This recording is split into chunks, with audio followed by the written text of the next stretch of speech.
मराठा आरक्षण को लेकर मराठा आंदोलक मनोज जरांगे पाटिल ने फिर से आंदोलन का आह्वान किया है। उनके समर्थन में राज्य भर से मराठा समुदाय सामने आ रहा है। इसी कड़ी में मुंबई में शुरू होने जा रहे इस आंदोलन में शामिल होने के लिए धुले से हजारों मराठा प्रदर्शनकारी मुंबई की ओर रवाना हुए। मराठा आरक्षण की मांग को लेकर जरांगे पाटिल 29 अगस्त 2025 से मुंबई में आंदोलन शुरू करने जा रहे हैं। इस आंदोलन में शामिल होने के लिए पूरे राज्य में समर्थक मुंबई पहुंच रहे हैं। इसी कड़ी में धुले से हजारों मराठा प्रदर्शनकारी मुंबई की ओर रवाना हुए। ये सभी प्रदर्शनकारी आंदोलन के समर्थन में आजाद मैदान में जुटेंगे, जहां कोर्ट ने जरांगे को 1 दिन के आंदोलन की अनुमति दी है।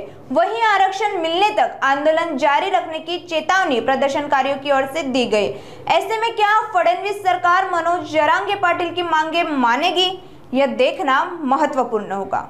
मनोज दादा जरांगे पाटलाच्या पाठिंब्यासाठी धुळे जिल्ह्यातून हजारोच्या संख्येने मराठा बांधव हे मुंबईकडे निघतोय।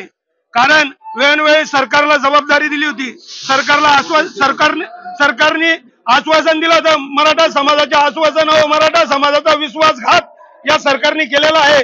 आणि मनोज दादा जरांगे पाटलाच्या भूमिकेशी संपूर्ण धुळे जिल्ह्याचा मराठा समाज पूर्ण ताकदीने उभा आहे।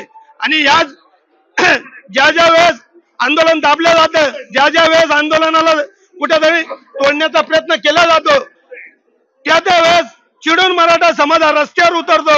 1 दिवसाची परवानगी इतिहासात पहिली वेळ झालेला आहे की कोणातरी आंदोलकाला 1 दिवसाची परवानगी देणं।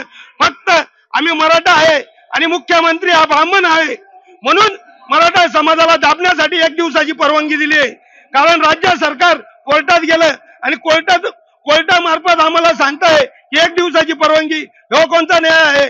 म्हणून जोपर्यंत आरक्षण मिळत नाही तोपर्यंत मुंबई सोडणार नाही, मराठा समाजाने हा निर्धार केलेला आहे।